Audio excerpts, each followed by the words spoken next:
سلامونه، وخت مو پخیر د دې مهال خبرونو ته ښه راغلاست.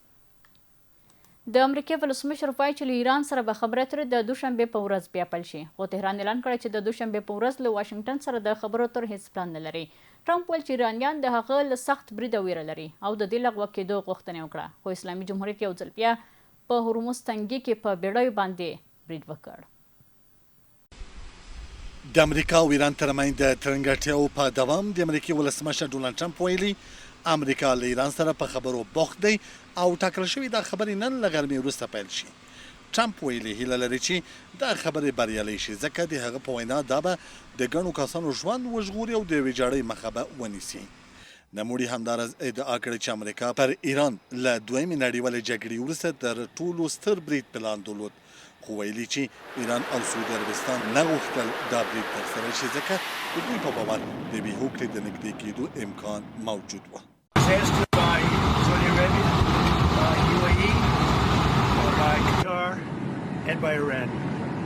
له ما څخه د سعودي عربستان، متحده عربي اماراتو، قطر او ایران لخوا وغوښتل شول چې دا برید ودروم. موږ نږدې همدا اوس د یوه ستر او پراخ برید د ترسره کولو لپاره بشپړ چمتو وو. د دې غوښتنې دلیل دا و چې هغوی باور لري یو هوکړه رامنځته شوې ده. لومړی به د هورموز تنګي په اړه هوکړه وشي او ورپسې به د ایران د اټومي وسلو د له منځه وړلو، بې اټومي کولو په اړه هم هوکړه وشي.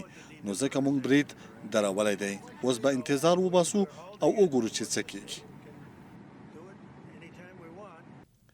په همدې حال کې د سعودي عربستان د بهرنیو چارو وزیر له خپل ایراني سیال سید عباس عراقچي سره په ټلیفوني اړیکه کې د سیمې د وروستیو تحولاتو او د ترنګاټیاو د کمولو لپاره پر روانو ډیپلوماټیکو هڅو خبرې کړې. د سعودي عربستان د بهرنیو چارو وزارت په یوې خبرپاڼې کې ویلي دواړو لورو د سیمې د امنیتي وضعیت او د ثبات د ټینګښت په اړه نظرونه شریک کړي. فیصل بن فرهان په دې خبرو کې د سیمې د امنیت او ثبات د پیاوړتیا لپاره د ریاض پر دوامداره رول ټینګار کړی او د ستونزو د حل لپاره د ډیپلوماټیکو لارو پر کارولو ټینګار کړی. رئیس الاسم د ایران د بهرنیو چارو وزیر عباس عراقچي ویلي د هورموز تنګي د مدیریت په اړه د ایران او عمان ترمنځ خبرې وروستی پړاو ته رسیدلي. عراقچي د ایران کابینې ته په خپل راپور کې ویلي د تهران او مسقط ترمنځ مذاکرات د وروسته کېدو په حال کې دي. ما الان مذاکره‌ای با آمریکا نداریم. مذاکرات با عمان هست، متمرکز بر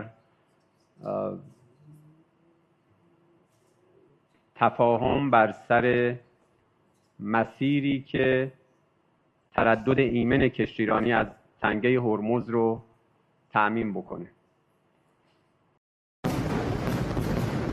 دا څرګندونې داسې مهال کېږي چې امریکې ویلي د ایران پر ضد یې د تازه بریدونو پرېکړه لغوه کړې.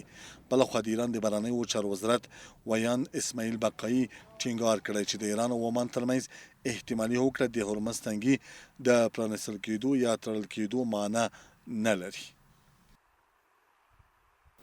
د اسلامي امارت سترې محکمې اعلان کړی چې د 1405 هجري لمریز کال په وروستیو 3 میاشتو کې په ټول هېواد کې له 70,000 زیاتې قضیې اورېدل شوې دي. د راپور له مخې په دې موده کې د ښځو د میراث په اړه 3388 قضیې او د نشهیي توکو په اړه 4515 قضیې هم اورېدل شوې دي. په راپور کې دا هم ویل شوي چې له 30,000 زیات شرعي او قانوني ضمانتونه صادر شوي او د زرګونو دعاو غوښتنې او عریضې هم اورېدل شوې دي. ستره محکمه وایي د 1405 هجري لمریز کال په 4مه روبه کې د هېواد په کچه له 70,000 څخه ډېرو قضیو ته رسېدنه کړې ده. دغه اداره زیاتوي چې د زرګونو حقوقي او جزایي قضیو ترڅنګ د ښځو د میراث، نشهیي توکو او د هېوادوالو د عرایضو اړوند دوسیې هم څېړل شوي دي. د میراث اړوند 3388 قضیو ته رسیدګي شوې چې د خلکو د شرعي حقونو د خوندي کولو او د کورنیو مشاجرو او شخړو د هواري په برخه کې د محکمو د دوامداره هڅو ښکارندویي کوي. د دې ترڅنګ د نشهیي توکو او مسکراتو په تړاو هم د هیواد محکمو 4515 قضیو ته رسیدګي کړې ده چې دا د ټولنې د امنیت، د عامه نظم د ساتنې او د نشهیي توکو پر وړاندې د قانون د قاطع تطبیق څرګند ثبوت دی. د قضایي خدمتونو د لا ښه تنظیم او د هیوادوالو د غوښتنو د پر وخت تعقیب په موخه د سترې محکمې د مقام د تحریراتو ریاست او د قضایي معاونیت له لوري د مراجعینو 4414 عرایضو ته رسیدګي شوې ده.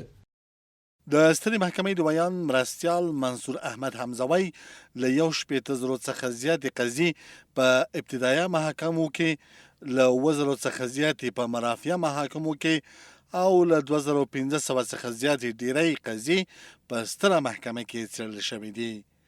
د نوموړی زیاتوي چې په همدې موده کې د ښځو د میراث له 3,000 څخه ډیری او د نشهیي توکو له 4,500 څخه ډیرو قضیو ته هم رسیدنه شوې ده.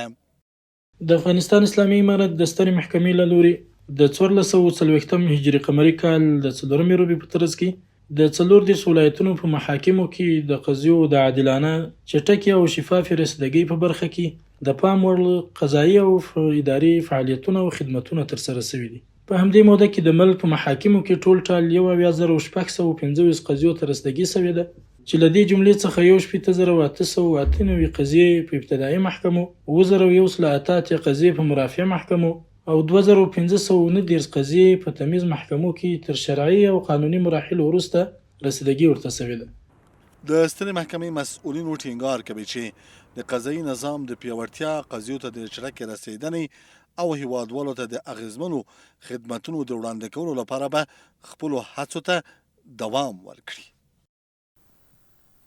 د اسلامي امارت د عدلیې وزارت اعلان کړی چې د کابل ښار په امید سبز یا حاجي نبي ښارګوټي کې 1,549 جریبه ځمکه د ځانګړې محکمې د شرعي پریکړې پر بنسټ د اسلامي امارت د ملکیت په توګه تایید شوې او د ځمکو د غصب مخنیوي او د غصب شویو ځمکو د بیرته راګرځولو کمیسیون د دې پریکړې د پلي کولو مسؤلیت لري. د عدلیې وزارت ویان برکت الله رسولي ویل چې ځانګړې محکمې د روان هجري لمریز کال د وري په 11 نیټه د اړوندو ادارو لخوا چمتو شوي اسناد او معلوماتو له کتلو وروسته پریکړه وکړه چې دا ځمکه د کابل ښار د 14 او 14 ناحیې پورې اړوند په 5 کادستري ځمکو کې د حکومت په نوم ثبت ده او تر اوسه پورې هیڅ شخص یا ادارې ته نه ده لیږدول شوی. د رسولي پر وینا د دې پریکړې پر بنسټ د دې ځمکې اوسني اشغالګر کولی شي هغو خلکو ته مراجعه وکړي چې دا ځمکه یې پلورلې ده تر څو د ځمکې قیمت او احتمالي زیانونه ترلاسه کړي.